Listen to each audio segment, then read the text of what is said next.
What's up, people? It's your girl Adeola. So yesterday, 4th of July, was Independence Day here in America. Oh my god, the fireworks were so beautiful. Everything was like perfect. Oh my god. What is this? Oh, no, don't play. I don't play. I don't like fireworks. Take it away. Take this thing away from me.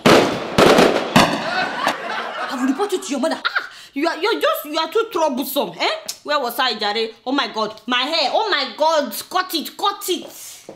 So yes, as I was saying, happy Independence Day to all my American friends. Yes. So first and first, about that my prediction on the World Cup last week, you know, where I said that Nigeria would beat France. I'm putting down my money. I just added $2 more. That Nigeria will win this World Cup, eh? Well, I was actually right about the 2-0. It's just that something switched around. I don't know what. Sure, you get it, yes. Nevertheless, give it up for the Super Eagles. I was so impressed. Like, really, they really tried. When I was watching that game that day, they were playing so well. I thought that Nigeria was going to win that game. How is the family, eh? Hold on, pass the ball, pass the ball.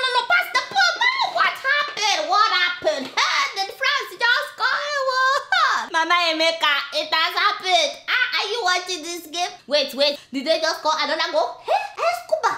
The devil is a liar. Turn this thing off. Turn it off, Baba. But we break now. Yeah, you get the idea. And then Algeria was also sent home. So no more African team. But you know, don't worry. I already told them next year we will show them Pepe. We are taking that cup to Africa next year. So by the way, the national conference in Nigeria is still going on. It's still going on. Sorry that I've not talked about that for a long time. You know, there's just too much drama. Like, can you believe that very recently a delegate ordered that journalists should close their ears because of something that he wanted to talk about? The next point I want to touch on, I will appeal to our friends the journalists that they should shut their ears. They don't hear. I was like, are you kidding me? So why do we call it a national conference? I thought everybody is supposed to know what's going on at the conference. Anyway, they later sent out this journalist because they refused to close their ears and they were so upset. If the conference chair will permit, they might ask them to excuse us for 5 minutes. This directive displeased most of the journalists present. What I don't understand is how that can be happening in the Federal Republic of Nigeria. Oops. I mean, you know, the name Nigeria as we know it may soon change because another delegate suggested that we should just change the name to Iregin, something like that. That is Nigeria spelled backward. Yes, you see how important it is for us to have this national conference. And don't forget that this man is getting 12 million naira, 12 million for attending this conference and bringing up such a great idea. He said that the name Nigeria was given by colonial masters, so we should change it in order to reflect originality.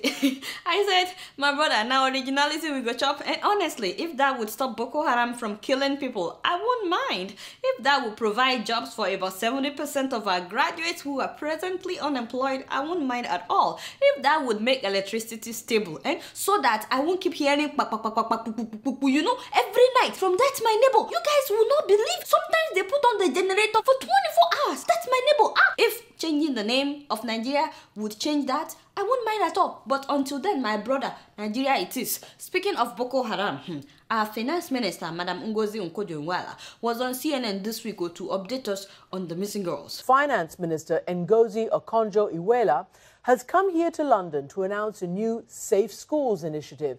It's designed to avoid wholesale girl snatching, and she's urging investors to keep their nerve. Wait. Kolidowo, I thought this was going to be an update about the missing girls. A new initiative and you want investors to send you money? I mean, wouldn't it be better to go after the missing girls, find them, and then ask investors to help us to make our school systems safer? I mean, personally, I thought that would make people want to invest, but what do I know, you know?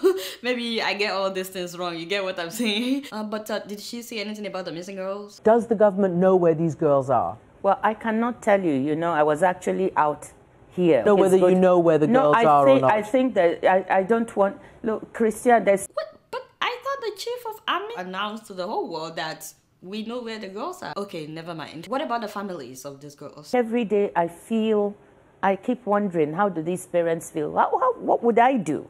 If I have a daughter, if my daughter were were taken, I wouldn't be able to stand it. But why wonder how the parents are doing? Why not just go and see them or send delegates? I mean, almost 3 months and no government official has visited the parents. The president did not visit, neither did any delegate, either from the ruling party, the PDP, or the opposition party, APC. Nobody. Why? So stop wondering how they are doing if you're not going to visit them, really. But you know, to be honest, I think that this Safe Schools initiative is a very good idea. A little late, but it's a good idea if they really follow through. But why we are looking for investors in London is what I don't understand. There's so much money being embezzled in Nigeria. Why don't we go after all the money that is being embezzled in Nigeria? And how are we sure that the money that will be given by investors will also not be misappropriated? And speaking of misappropriating funds, you know, Christian Amanpour played Ngozi a video of a corrupt Japanese official who was trying to apologize for embezzling public funds. Let's see how Madam Ngozi reacted. Look at what he did as a sorry.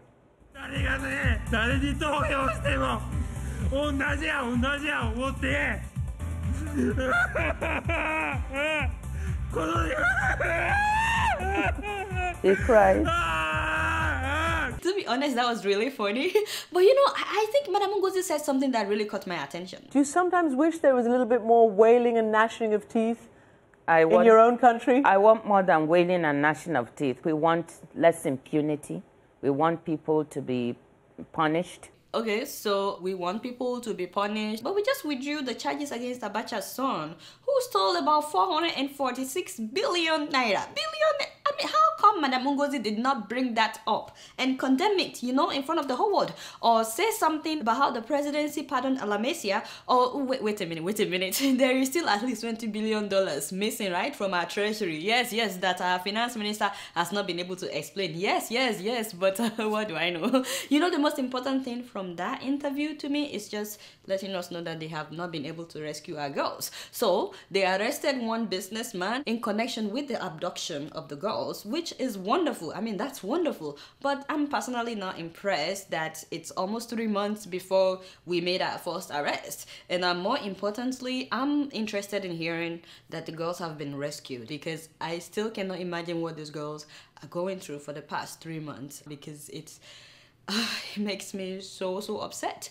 And speaking of missing people, a new killer's den has been discovered in Ilorin, that's in Kwara State, where people were being killed and used for rituals. So Boko Haram is not the only thing that we are fighting right now. Kidnapping people and using them for rituals is still going on in different parts of the country. So please, my people, please be very careful at this time. And guess what? I'm just keeping it real. Moving on to Liberia, someone sent me this video and I think that you guys should see it. Waiting at the railway station for the Liberian Express. There's no timetable, so you just have to sit and wait until one arrives.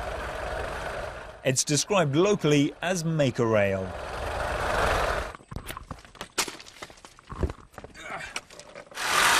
Pushed by both the operators and passengers, it can take 24 hours to travel what is a 3-hour journey by road. The Maker Rail is made in different sizes, and there are some that take, like the one we found ourselves in, they take not less than 15 persons. 15 people will get onto this. 15 persons will get into this. At times, even 20 persons will get into this. Is it safe? It's safe.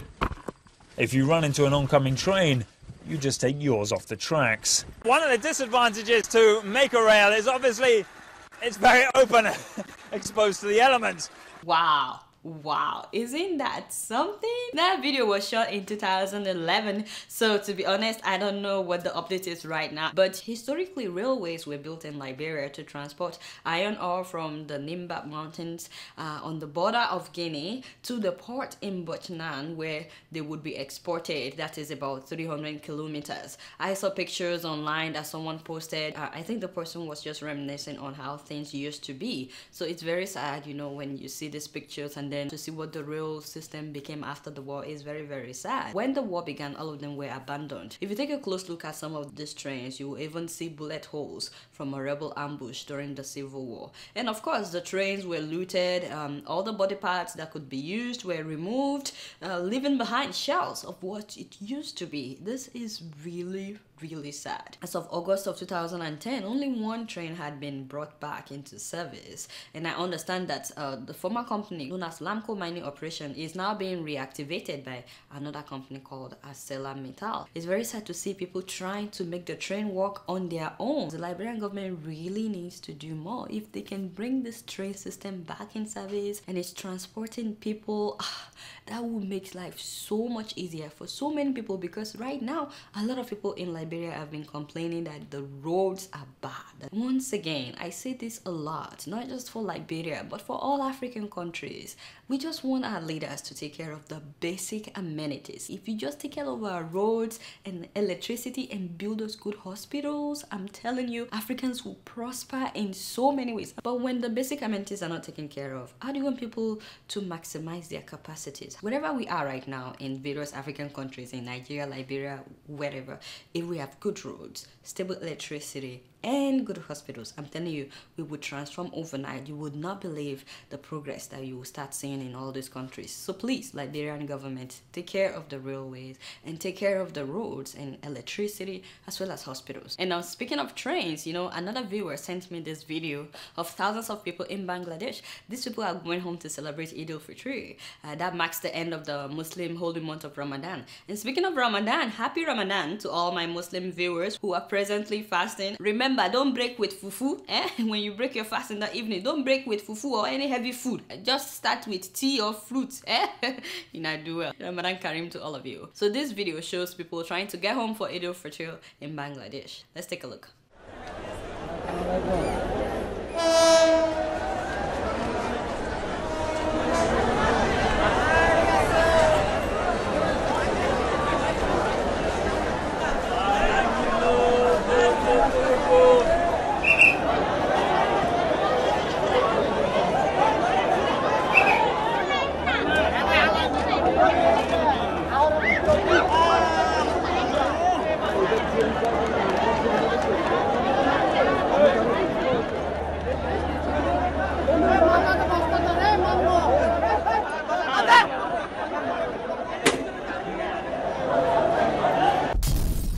Moving on to Ethiopia, I was heartbroken this week when I heard that Adeola Sige, an Ethiopian-born British citizen, was arrested in Yemen. He was only in transit, you know, he was just traveling through the Yemen airport to his destination. How ridiculous is that? I mean, this man has not committed any offense, yet the Yemen government arrested him on behalf of the Ethiopian government. Who does that? In case you don't know him, Adeola has been an activist for years in Ethiopia. He's a member of the opposition, and the government of Ethiopia has hated him for years. This man was tortured in 2005 after that election that was rigged. That was when Meles Zenawi was in power. They tortured him so much that they damaged one of his eyes. If not that he miraculously escaped. And even after Zenawi died, you would think that they would leave this man alone, but no. They've made several attempts to assassinate him. Even when he visited Eritrea last year, I'm like, what? Why? You know, my thing is, if Ethiopia is truly a democratic country, why are they so afraid of those who are challenging the system? Why are they so afraid?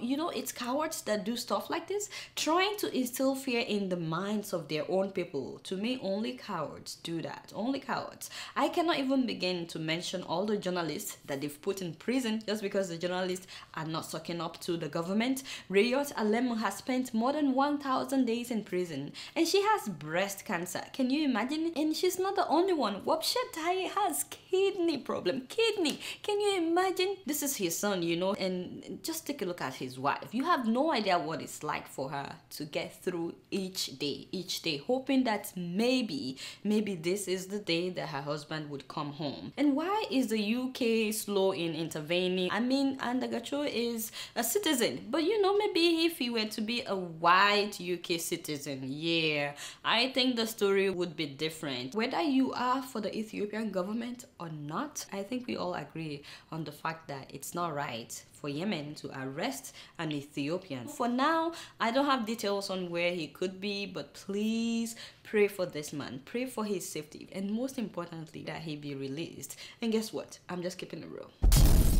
Before I leave today, I like to read some of your emails, and the first one is from Abdul Shahid Musa, and he says, "Hi Adeola, I'm a Nigerian, but I'm a medical student at Kampala International University in Uganda. I just love watching your show, Keeping It Real. It's inspiring and entertaining. Keep it up." Thank you so much. I really appreciate that. Thank you, all the way from Uganda. Thank you. And the next one is from Adesami Odelana. "What is it about Nigerian leaders and the need to always have aide de camp, ADC, following them around like zombies?"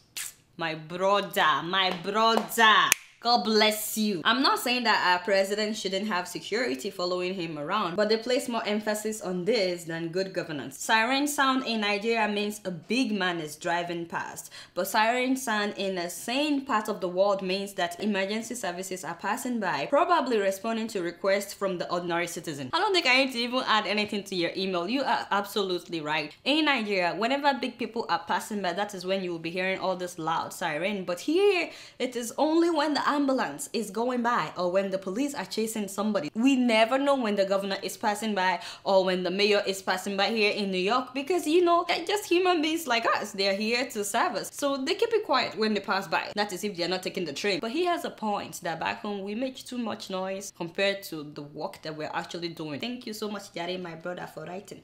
And the next email is from Ebere Ogamba. So sorry if I didn't say that name correctly. And this person says, "Hi Adeola, you've helped to teach the young people and we the adults what is happening in Africa." Oh, thank you so much. Two of my children, Kosi, who is 11, and Adiel, who is 8, love you so much. Oh, I love you too, guys. Thank you. They shared the same birthday with you, July 6th. Really?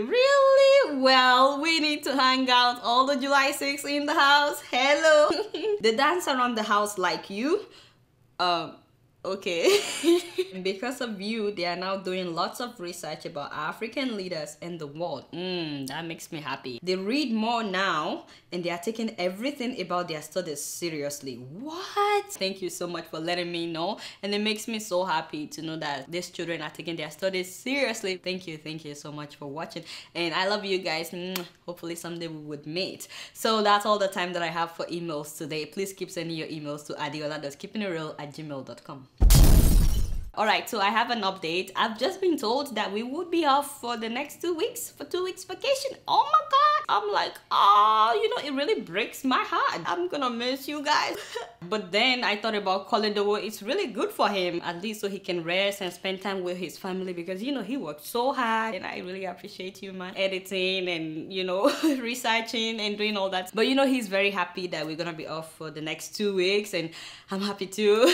I can celebrate my birthday, and you know, but definitely I'll keep interacting with you guys on my Facebook page. That's where I post videos like almost every day, or pictures or something, just to get the conversation going. So make sure that you follow me on Facebook and Twitter as well, Adeola Fayoun. Yes. Alright y'all, so it's been real and I'm keeping it real right up in here until next 2 weeks. That would be like 26th. Yeah, I'ma see y'all later. Peace out. Peace.